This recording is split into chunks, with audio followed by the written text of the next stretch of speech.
This WTO system brought unprecedented stability and prosperity to the world. I've said before that the world is changing in ways that will disadvantage small open economies like Singapore. Some had previously questioned this assessment, but the recent Liberation Day announcement by the US leaves no room for doubt. It marks a seismic change in the global order. The era of rules-based globalization and free trade is over. We are entering a new phase, one that is more arbitrary, protectionist, and dangerous. For decades, the US was the bedrock for the free market economies of the world. It championed free trade and led efforts to build a multilateral trading system, anchored by clear rules and norms, where countries could achieve win-win benefits through trade. This WTO system brought unprecedented stability and prosperity to the world, and to the US itself. To be clear, the system is not perfect. Singapore and many others have long called for reform, to update the rules and to make the system better. But what the US is doing now is not reform.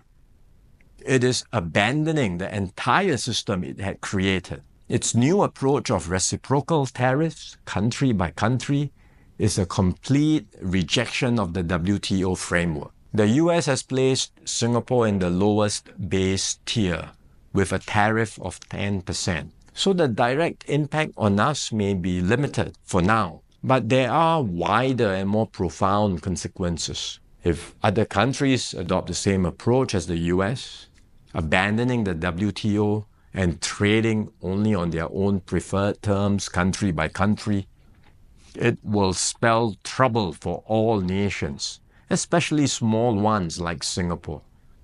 We risk being squeezed out, marginalized, and left behind. We can also expect a strong global response to America's tariffs. Singapore has decided not to impose retaliatory tariffs, but other countries may not exercise the same restraint. The likelihood of a full-blown global trade war is growing. The impact of the higher tariffs, plus the uncertainty of what other countries may do next, will weigh heavily on the global economy. International trade and investments will suffer, and global growth will slow. Singapore will take a bigger hit than others because of our heavy reliance on trade. The last time the world experienced something like this was in the 1930s. Trade wars escalated into armed conflict and eventually the Second World War. No one can say how the current situation will unfold in the coming months or years.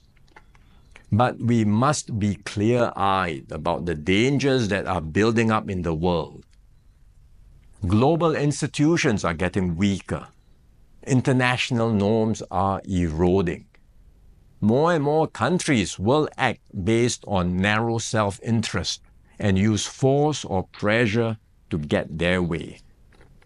This is the harsh reality of our world today. We will stay vigilant. We will build up our capabilities. We will strengthen our network of partnerships with like-minded countries. We are more ready than many other countries with our reserves, our cohesion, and our resolve. But we must brace ourselves for more shocks to come. The global calm and stability we once knew will not return anytime soon. We cannot expect that the rules which protected small states will still hold. I'm sharing this with you so that we can all be mentally prepared, so that we will not be caught off guard. Let us not be lulled into complacency. The risks are real and the stakes are high. The road ahead will be harder, but if we stay resolute and united, Singapore will continue to hold its own in this troubled world.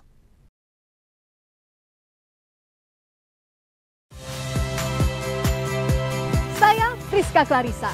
Saksikan program-program Kompas TV melalui siaran digital, pay TV, dan media streaming lainnya.